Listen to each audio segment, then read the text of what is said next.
Hello and welcome to the Tej civils news bits analysis programme.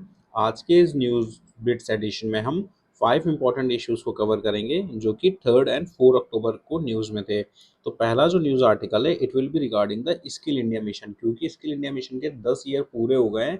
तो आने वाले mains में ये हमारे लिए इंपॉर्टेंट हो जाएगा। And this article was written by professor Yogesh Kumar ji, जो कि स्किल इंडिया मिशन से ही जुड़े हुए हैं। साथ ही हम पीआईबी के डॉक्यूमेंट से भी इस टॉपिक को इन डेप्थ में कवर करेंगे।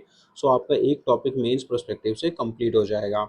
उसके बाद हम देखेंगे इंडिया के जो जीडीपी एस्टिमेशन मेथड्स हैं उनमें क्या इश्यूज हैं और क्या न्यू इनोवेशन जीडीपी एस्टिमेशंस में किए जा रहे हैं। तो ये आर्टिकल जो है वो आशीष कुमार जी द्वारा लिखा गया है, जो कि फॉर्मर डायरेक्टर जनरल है ministry of state statistics and programme implementation के। तो this is also important article with respect to Indian economy. After that we will cover stable coin और क्रिप्टो करेंसीज का जो इंडिया में न्यू अडॉप्शन होने वाला है, या क्या फाइनेंस मिनिस्ट्री के उस पे व्यूज हैं, क्या उसके इश्यूज हैं और भारत उसके लिए कितना तैयार है। Fourth article is regarding the maritime signalling after the operation Sindoor.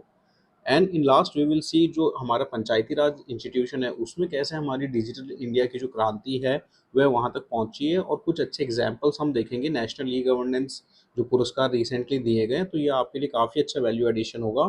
So these 5 issue are very relevant for your mains. So let's start today's news analysis. So this article is written by professor Yogesh Kumar ji, जो कि skill India mission से जुड़े हुए हैं।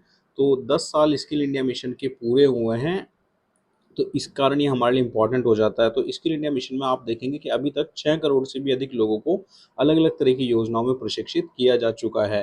Skill India mission के कुछ अलग अलग कंपोनेंट हैं, जैसे कि प्रधानमंत्री कौशल विकास योजना। तो अगर प्रधानमंत्री कौशल विकास योजना का हम अलग अलग चरणबद्ध देखें तो चौथे चरण तक लगभग 25 लाख युवाओं को प्रशिक्षित किया जा चुका है। अब इंडिया में स्किलिंग की प्रॉब्लम बहुत गंभीर प्रॉब्लम है, और इंडिया की टोटल पॉपुलेशन जो है वो नियरली ओनली 4.7% जो हमारी पॉपुलेशन है वो एक स्किल पॉपुलेशन है। जबकि भारत के पास दुनिया की सबसे बड़ी युवा शक्ति है। हमारा जो डेमोग्राफिक डिविडेंड है वो हमारी सबसे बड़ी पावर है। बट स्टिल आप देखिए कि 15 से 29 साल की उम्र के लगभग 37 करोड़ जो युवा है देश में, उनमें से नियरली 55% स्नातक ही हमारे नौकरी योग्य है। तो स्किल की जो प्रॉब्लम थी वो इंडिया के लिए एक बहुत ही चैलेंजिंग इशू था। गवर्नमेंट ने इसको एड्रेस किया स्किल इंडिया मिशन के द्वारा। तो हम इन डेप्थ देखेंगे कि क्या क्या इनिशिएटिव इस स्किल इंडिया मिशन में लिए गए हैं। सो 2015 में जब इस मिशन को लॉन्च किया गया तब से 2014 में सॉरी इस मिशन को लॉन्च किया गया, तब से लेके अभी तक नियरली 6 करोड़ इंडियंस को वेरियस स्कीम के द्वारा ट्रेन किया गया है। ओवर 1.6 करोड़ जो यूथ है it is train under the Pradhanmantri Kaushal विकास योजना। तो कौशल विकास योजना स्किल इंडिया मिशन में ही एक कंपोनेंट है। As of July 11 2025 over 25 lakh candidates have been train under the Pradhanmantri Kaushal विकास योजना 4.0। अब इस स्किल इंडिया मिशन में आप देखिए कि अलग अलग कंपोनेंट है, जैसे कि प्रधानमंत्री कौशल विकास योजना, जन शिक्षण संस्थान, साथ ही नेशनल अप्रेंटिसशिप प्रमोशन स्कीम जिसे कि एनएपीएस भी कहा जाता है। तो पूरे स्किल इंडिया मिशन को आप 3 पार्ट्स में ब्रेक कर सकते हैं कि it aims at skilling, up skilling and re skilling. तो अलग अलग based on the audience need, based on the skilling need, ये अलग अलग प्लेटफॉर्म्स आपको प्रोवाइड करता है। तो ये प्रधानमंत्री कौशल विकास योजना का आप देख सकते हैं पहले चरण में नियरली 20 लाख कैंडिडेट्स को ट्रेन किया गया। दूसरे चरण में 1.1 करोड़ लोगों को इसमें ट्रेन किया गया। साथ ही प्रधानमंत्री कौशल विकास योजना जो थर्ड चरण था ये कोविड के समय आया। तो इसमें इन्होंने दो इम्पोर्टेंट स्पेशल प्रोग्राम चलाए गए, जो कि कस्टमाइज क्रैश कोर्स इन्होंने लॉन्च किया फॉर द कोविड वॉरियर्स।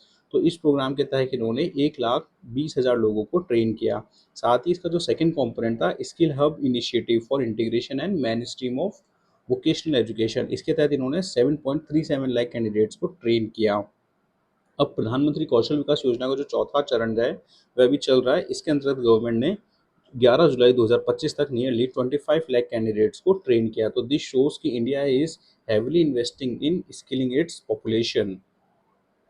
अब ट्रांसफॉर्मिंग फ्यूचर प्रधानमंत्री कौशल विकास योजना mark a decade of skill development. तो ये शो करता है कि कैसे सरकार ने इंडस्ट्री के साथ मिलकर यूथ की एम्प्लॉयबिलिटी को भी बढ़ाया। आप देखिए कि जो पीएम केवीवाई है इसके तहत जो प्लेसमेंट रेट्स हैं in third phase it was nearly 42.8%। सबसे यूनिक पार्ट जो हमारे स्किल इंडिया मिशन का था वो ये था कि हमने टारगेटेड ग्रुप अप्रोच अपनाई। साथ ही जोग्राफिकल कवरेज और एज बैरियर को भी इसमें एक बैरियर नहीं बनने दिया गया। अलग अलग तरह के कोर्सेज लॉन्च किए गए, जैसे कि short term training, special project, recognition of prior learning, ताकि आपकी नीड बेसिस पे स्किलिंग की जा सके। एज का जो बैरियर था इसको भी हमने दूर किया। 15 से 45 वर्ष तक के और 18 से 59 वर्ष तक के अलग अलग प्रोग्राम बेस आपको स्किलिंग की गई। साथ ही जो जोग्राफिकल कवरेज था उसको भी हमने बेटर बनाया through our aspirational district programme, border areas के लिए अलग तरह के प्रोग्राम, ट्राइबल और लेफ्ट विंग एक्सट्रीमिज्म वाले जो एरिया थे उनके लिए भी अलग अलग तरह के प्रोग्राम इसमें लॉन्च किए गए। तो इस आर्टिकल में कुछ अच्छे इनिशिएटिव्स भी दिए हुए थे, जैसे कि हमने वर्ल्ड बैंक के सहयोग से प्रोजेक्ट अंबर संचालित किया, जिसके तहत हमने प्रशिक्षित 24,000 युवाओं में से 65% को उनके कौशल संबंधी क्षेत्रों में रोजगार प्रदान किया। इसके साथ ही 1.63 करोड़ से अधिक युवाओं को ट्रेनिंग दी गई। पीएमकेवीवाई में ट्रेनिंग पूरी करने वाले उम्मीदवारों में से लगभग 40% को नौकरी भी मिली। तो ये दर्शाता है कि कैसे हमने नीड बेसिस पे और जोग्राफिकल बैरियर की दूर करते हुए अपने अपस्किलिंग प्रोग्राम को स्पॉन्सर किया। अब ये है पीएमकेवीवाई के कुछ इंपॉर्टेंट फैक्टर, जैसे कि आप अपने मेंस आंसर में लिख सकते हैं। तो ना केवल ट्रेडिशनल स्किल पे बल्कि हमने हेवीली फोकस किया इंडस्ट्री 4.0, वेब 3.0, आर्टिफिशियल इंटेलिजेंस जैसी चीज़ों पे, ग्रीन हाइड्रोजन जैसी चीज़ों पे भी हमने फोकस किया। साथ ही our focus on on reskilling, upskilling under the recognition of prior learning scheme. तो इट शोज कि हमने जो फ्रंटियर टेक्नोलॉजी है उस पर भी फोकस किया है, not only the traditional scheme. अब what are there are some innovative initiative also under the PMKVY. तो सबसे पहले तो स्पेशल प्रोजेक्ट्स। तो पंख प्रोजेक्ट एक काफ़ी इनोवेटिव प्रोजेक्ट था जो कि नॉर्थ ईस्टर्न स्टेट्स में आपको देखने को मिला मेनली रूप से। And under this 13,000, more than 30,000 जो महिलाएं थी उन्हें इसमें ट्रेन किया गया। ट्रेडिशनल क्राफ्ट्स एंड अपस्किलिंग में आप देखिए कि जम्मू कश्मीर में नामदा क्राफ्ट को इसके थ्रू प्रमोट किया गया। We have also mainstream skilling with our vision of Viksit Bharat. Vision क्या है हमारा? बेटी Bachao Beti Padhao, vibrant village programme, green hydrogen. तो इनकी सक्सेस या इनकी इम्प्लीमेंटेशन में जो हमें स्किल्स रिक्वायर्ड थी we also provided through our Pradhanmantri Kaushal विकास योजना। कोविड-19 का जो रिस्पॉन्स हमने पढ़ा कि कैसे शॉर्ट टर्म क्रैश कोर्स तैयार किए गए, प्रायर लर्निंग को रिकग्निशन इसमें दिया गया, digital and outcome driven reforms हमने लिए लाइक कि स्किल इंडिया डिजिटल हब। साथ ही एक एकेडमिक मोबिलिटी का भी बहुत इशू था कि इंडिया में वोकेशनल एजुकेशन को उतना रिकग्निशन नहीं मिलता था। हमने हमारी एबीसी सिस्टम, जो हमारा एकेडमिक बैंक ऑफ क्रेडिट है, उसको पीएमकेवीवाई से इंटीग्रेट किया ताकि इन सिस्टम को भी ड्यू रिकग्निशन मिल सके। अब इसके अलावा और कौन कौन सी स्कीम है जो कि इंडिया ने स्किल डेवलपमेंट के लिए प्रमोट करी? तो कुछ स्कीम्स और दी हुई थी पीआईबी डॉक्यूमेंट में, हम उसे भी देख लेते हैं। तो हमने प्रधानमंत्री विश्वकर्मा योजना, जिसमें कि हमने end to end support provide किया अपने आर्टिजन्स को। इसके साथ ही दीनदयाल उपाध्याय ग्रामीण कौशल योजना भी हमने लॉन्च करी। And under this 65% of the candidate have place in gainful employment. साथ ही rural self employment and training institutes भी हमने इस्टेब्लिश करे। तो इट शोज़ कि इंडिया ने हैवीली इन्वेस्ट किया है अपने स्किलिंग प्रोग्राम्स के through. But there are still some challenges. अब ये क्वेश्चन तब इम्पोर्टेंट हो जाएगा जब आपसे प्रधानमंत्री कौशल विकास योजना या इंडिया के एम्प्लॉयमेंट एरिया का क्रिटिकल एनालिसिस पूछा जाएगा। तो ये सब तो आपके पास ब्राउनी गुड पॉइंट्स थे। अब कुछ क्रिटिकल पॉइंट्स भी होने चाहिए। तो जैसा हमने देखा था कि आप देखिए कि इंडिया में प्लेसमेंट रेट्स कितनी लो है। बहुत बड़ा गैप है हमारे यहाँ पे एनरोलमेंट से लेके सर्टिफिकेशन और सर्टिफिकेशन से लेके प्लेसमेंट तक का। आप देखिए कि प्रधानमंत्री कौशल विकास योजना के अगर हम थर्ड चरण को ही देखें तो एनरोल हमने कितने करे? मोर देन नियरली 8 लाख हमारे पास एनरोलमेंट था। अब जब ट्रेन का ये आंकड़ा आता है तो it drop down to 7.37 lakh. और जब सर्टिफिकेशन स्टेज तक पहुंचती है तो हम देखेंगे कि नियरली 4 लाख लोग सर्टिफाइड हुए। इसका मतलब कि अगर 7 लाख लोग आपके एनरोल हो रहे हैं और उसमें से 4 लाख लोग सर्टिफाइड हो रहे हैं, दैट मीन्स कि नियरली 50% ऑफ योर पॉपुलेशन और जो भी इसमें ट्रेनी है वो सर्टिफाइड हो रहे हैं। अब इन सर्टिफाइड लोगों में से कितने लोग एम्प्लॉयबल होंगे, ये भी एक क्वेश्चन वाली बात है। और ये हमें देखने को मिलता है हमारे लो प्लेसमेंट रेट्स में। पीएमकेवीवाई का जो थर्ड फेज है उसमें प्लेसमेंट रेट जो है वो ओनली 42.8% है। तो नाउ यू कैन सी कि there is a vast gap between enrolment, certification and the placement. इसका पूरा रीज़न क्या है? द बेस रीज़न इज कि हमारा जो वोकेशनल एजुकेशन सिस्टम है, एक तो फंडिंग का इशू हमेशा से रहेगा। अगर आप अदर कंट्री से कंपैरिजन में देखें तो इंडिया नियरली 3 to 4% अपने एजुकेशनल बजट का वोकेशनल एजुकेशन ट्रेनिंग इंस्टीट्यूट्स पे स्पेंड करता है, तो उनकी जो कैपेसिटी है वो भी लिमिटेड है। फॉर एग्जांपल 14,000 से भी ज़्यादा आईटीआई इंडिया में है जो कि 25 लाख सीट्स होल्ड करते हैं।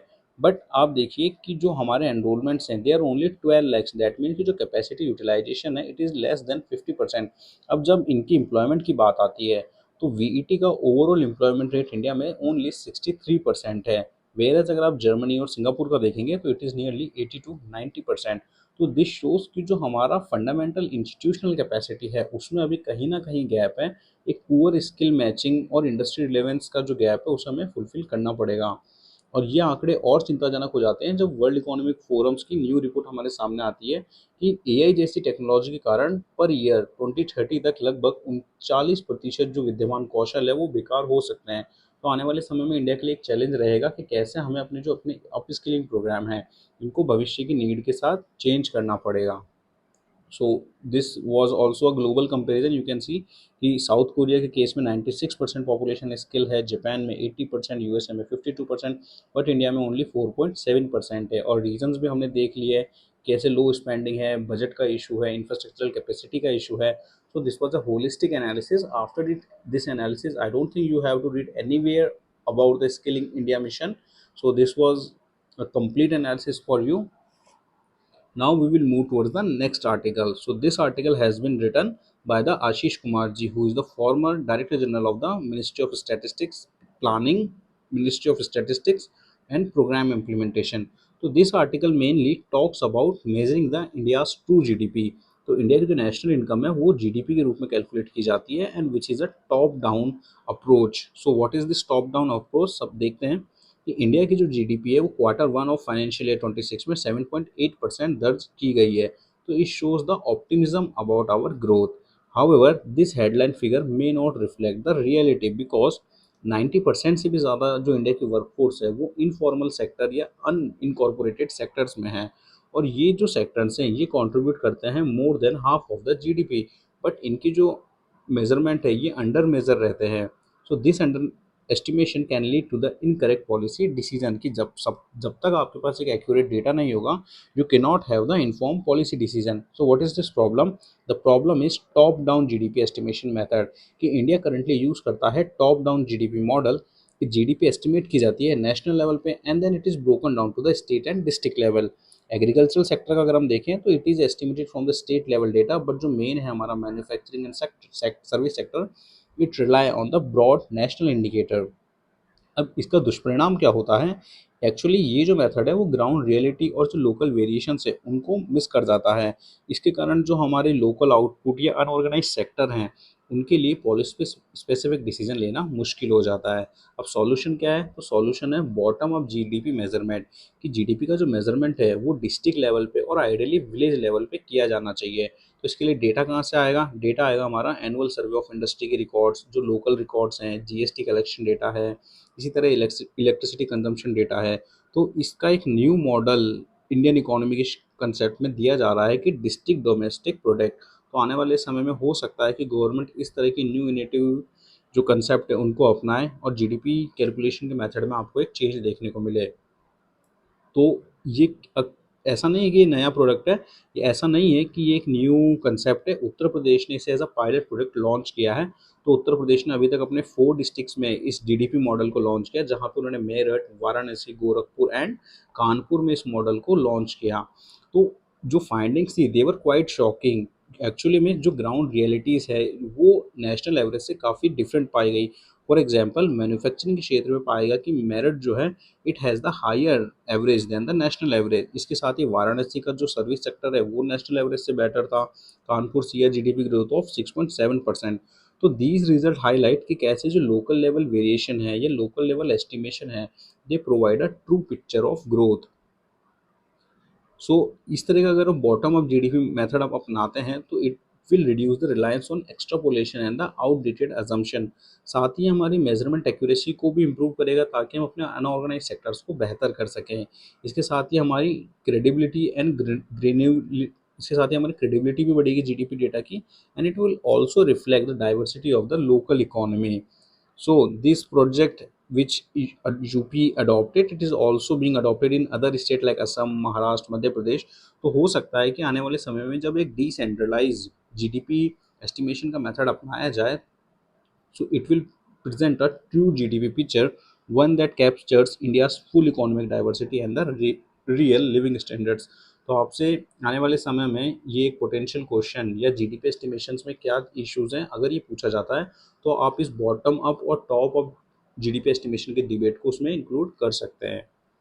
The next article is regarding the stable coins and the cryptocurrency। तो recently finance minister ने कहा है कि nation must prepare to deal with the stable coins। So that is a very shocking policy shift from the government side, because previously आप देखेंगे कि government has a very rigid outlook toward the cryptocurrency, but recently जो foreign finance minister है हमारी, उन्होंने काफ़ी एक shocking remark दिया, where she said कि दी शिफ्ट में force nation to make the binary choices कि adapt to new monetary architecture और रिस्क द एक्सपेंस। तो अब ये स्टेबल कॉइन्स क्या होते हैं इंडिया में, क्रिप्टो करेंसी और स्टेबल कॉइन्स का क्या लीगल बैकिंग है, क्या उनके इश्यूज है, that we will see in this article. So these are the previous year question which have been asked from this area. Crypto currency तो हमारी GS2 साइंस एंड टेक्नोलॉजी में directly mention topic है। तो 2024 RS mains में 2 marker पूछा गया था कि what is digital rupee and how does it differ from the UPI। 2021 में 10 मार्कर आपका पूछा हुआ है, विच शोज कि how important this topic is. Crypto currency क्या है, क्या एडवांटेज है, क्या डिसएडवांटेज है। तो वेरी स्ट्रेट फॉरवर्ड क्वेश्चन था। तो स्टेबल कॉइन भी अगर न्यूज़ में रहता है तो we can expect a similar question on this line. तो सबसे पहले ये स्टेबल कॉइन क्या होता है। तो बेसिकली स्टेबल कॉइन भी क्रिप्टो करेंसी का ही एक प्रकार है, इसके अलग अलग प्रकार होते हैं, तो उन्हें देख लेते हैं।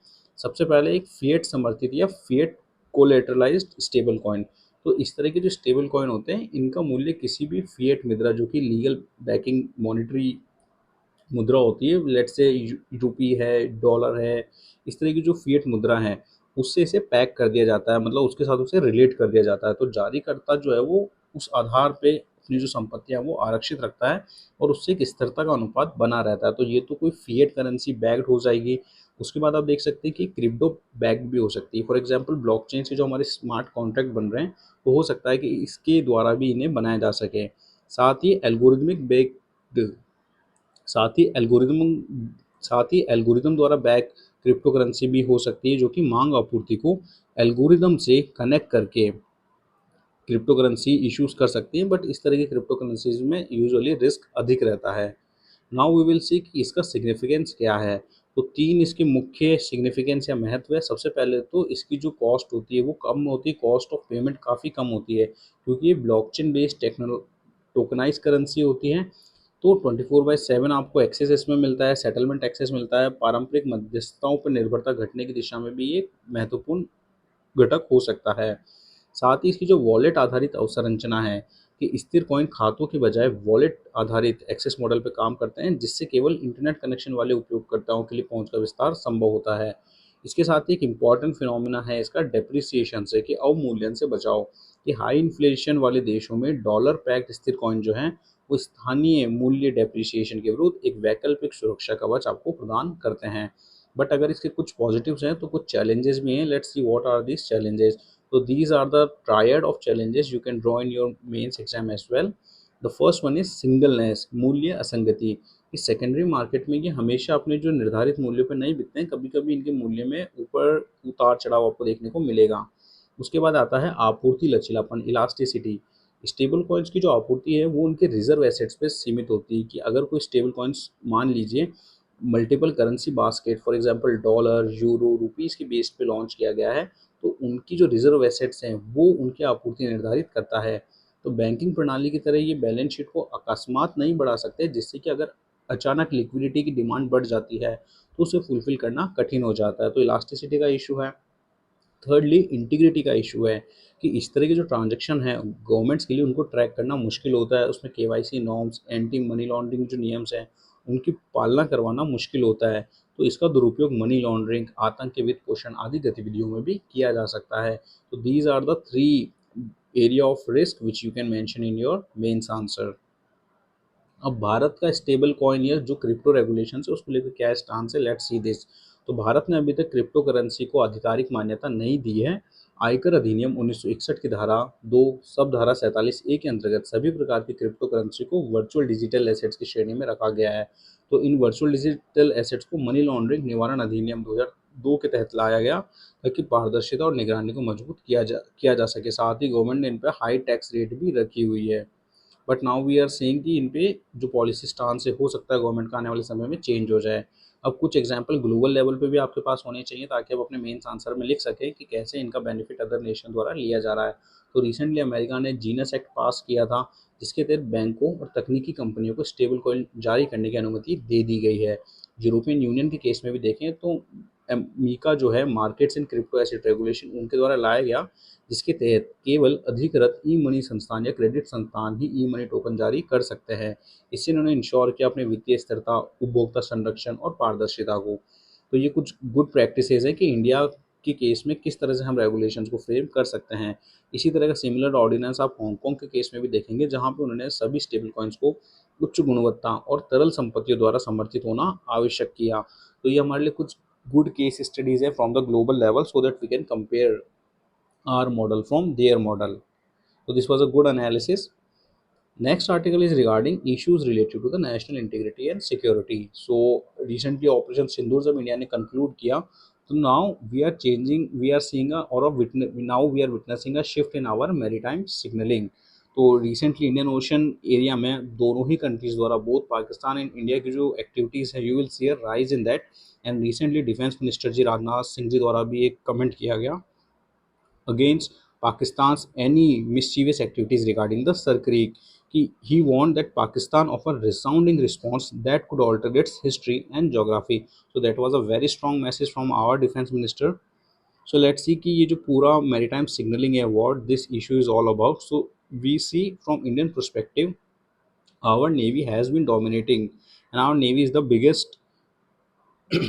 navy has been dominating in the Indian Ocean region and recently हमने इंडक्ट किया अपना first indigenously design diving support vessel which was INS निस्तार। साथ ही इंडिया ने अपनी पहली जॉइंट पेट्रोल फिलीपींस के साथ साउथ चाइना सी में भी बढ़ा दी है which reflect both capacity building and alignment with a wider Indo Pacific strategy. अगर पाकिस्तान के केस में देखें तो पाकिस्तान भी अपनी मैरीटाइम सिग्नलिंग को शोकेस कर रहा है where recently it displace assets from Karachi to Gwadar और यूएस के साथ भी इनके नए टॉक्स चल रहे हैं to give access to a new trade port. साथ ही Chinese build hangar class submarines PNS mangrove इसके साथ ही डोमेस्टिकली डेवलप P282 जो शिप लॉन्च बैलिस्टिक मिसाइल है एंड नोटम मिसाइल जो है it was also launch by the Pakistan. So it shows कि Pakistan is also flexing its muscle in the maritime domain. तो all these things signal कि आने वाले समय में जो मैरीटाइम डोमेन है that can become a area of confrontation between both of the nation. अब इंडिया के लिए क्या कंसर्न है लेट्स एनालाइज दिस थिंग। सबसे पहले हम आते हैं एक्सटर्नल डायमेंशन के ऊपर कि कुछ एक्सटर्नल डायमेंशन भी इसमें है। For example you will see के a constant support of the Pakistan by the Chinese और the USA in this maritime domain. तो जो पीपल लिबरेशन आर्मी है चाइना की यू विल सी कि उन्होंने भी पाकिस्तान को अपना सपोर्ट एक्सटेंड किया है and Turkey is also emerging as a significant player in this region. तो ये जो पॉलिसी शिफ्ट है ये शो करता है कि कैसे हमारी कोवर्जन और डिटरेंस जो है उसकी स्ट्रेटेजी में हमें एक शिफ्ट देखने को मिलेगा। So this was a good article regarding India's maritime signalling.